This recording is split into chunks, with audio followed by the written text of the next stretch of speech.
and this is, we're basically using pattern matching to ensure that it adheres to a certain standard.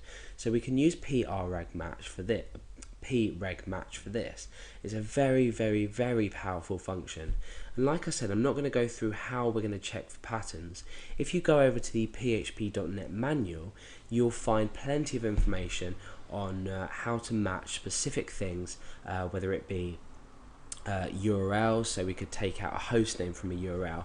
We're basically looking for patterns within strings and doing things with that. And there's a variety of ways you can do this, returned as an array, etc., etc. So just for now, that's basically the preg match function. Let's go ahead and make this a bit more interesting. We're going to feed in a string to a function and check if it's got spaces. So let's go ahead and create our function. And if you haven't already looked at functions, don't worry, follow along the example anyway, and if you want to go back and look at functions and how they work, feel free to do so and come back to the tutorial if you don't understand what's going on.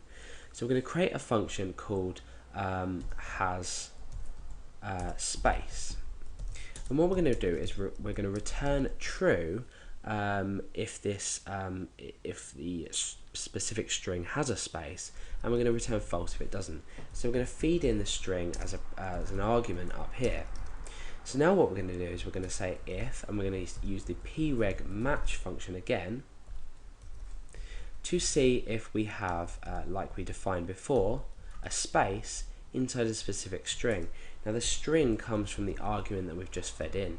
So if this does match, then we can return a value of true. So we can return true here. Otherwise, we can return false. Okay, so now what we want to do is we want to call this function down here, but we want to call it inside an if statement, because we've got our function, but as far as it goes at the moment, when we refresh, we don't have anything because we haven't called it. So let's create an if statement and say if has space, and let's feed in some text. So this doesn't have a space. If this has space, echo has a space. Else has no spaces. Okay, so, or has at least one space. Now let's take this string out, because I've just thought it would be better defined inside a variable here, and then we can just feed this variable in through there. So let's recap of what we've done. We've created a string here called this doesn't have a space, or with a value this doesn't have a space, with absolutely no spaces in it. And then we're calling our function here and feeding in this argument, which is essentially equal to this string here. And now it's been processed here. We're checking on the preg match, which we've already looked at in the last part, in the first part of the tutorial.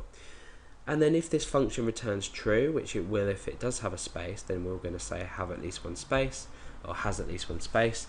Otherwise we're going to return false, and we're going to say has no spaces. So let's double check and see if this works.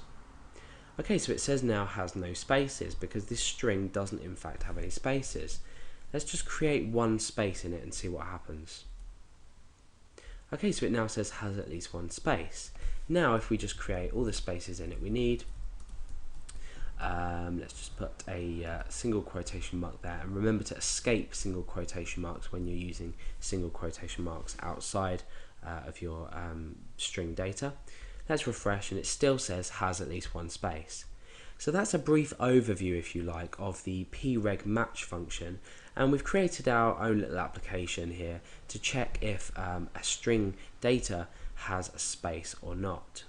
But do feel free to go and look up the preg match pattern checking, and it's very in depth, but once you do get your head around it, you'll be able to look at it and realize actually how useful it is for checking patterns within strings.